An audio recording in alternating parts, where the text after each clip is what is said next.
Wengi hasa kizazi cha sasa hivi hawajui umuhimu wa haya majani na wala hawajui kwamba haya ni majani gani.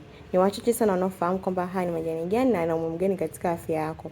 Haya ni majani ya mlonge ambayo yanakusaidia kuongeza kinga, yanakusaidia kutibu kisukari, yanasaidia kutibu pressure, kutibu pamoja na changamoto za kansa, pamoja na kuondoa kabisa cells zilizokufa mwilini. Kwa maana hiyo ni kwamba zinazalisha cells nyingi zaidi, na hizi ni mbegu zake.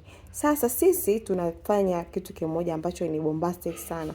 Tunachukua mbegu, tunachanganya na haya majani, tunachanganya pamoja na vitu vingine vingi ambavyo inatengeneza dawa moja kubwa kali sana ambayo inaenda kumwongezea mtu kinga, inaenda kumuondolea changamoto za ngozi, sukari, pressure, lakini pia kumsaidia katika yule ambaye ana changamoto ya HIV ama cancer cells. Niambie upo mkoa gani ili niweze kutumia recipe nzuri kwa ajili ya changamoto yoyote uliyokuwa nayo.